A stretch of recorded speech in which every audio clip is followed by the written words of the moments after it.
Let's talk about life in the aspect as a game of chess. You know, you got some pawns, you got the rook, you got the knight, you got the bishop, you got the queen, you got the king, right? You got all these different pieces on the board for the game of life called chess. And so all the board game of chess is really the game of life placed on the board. And so I want to challenge you with this idea, right? Think about this. He said the queen has the most powerful moves to be made on the board.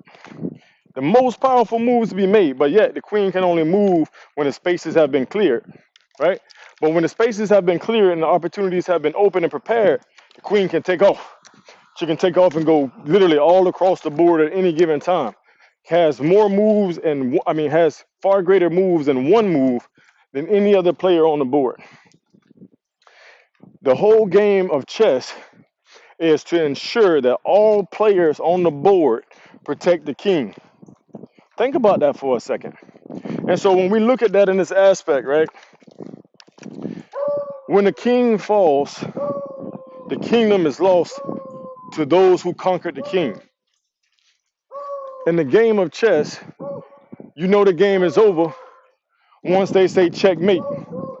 Very seldomly, depending on the game in which you play, you may be given the opportunity to realize that you're about to lose your kingdom when they call check.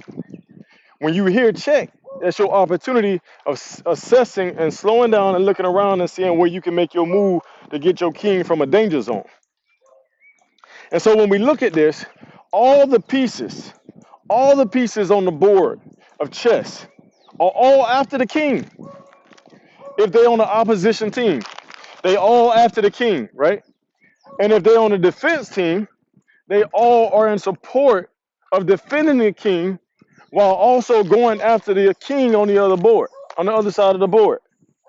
So listen, every kingdom throughout history has fallen for one of these three various reasons, if not all of them. Lust, being overly desirable, desiring women in a way in which it costs you because you put women before you put God. That's one, right? You know, we hear women say a lot of times, oh, you know, right here is my power. And y'all know what I'm talking about. So that I can filter this for the YouTube. But we've lost ourselves a lot of times in those areas and arenas. The other one is anger. We allow ourselves to get in an emotional state in which our emotions then take control over the situation before we get the opportunity of managing that emotion.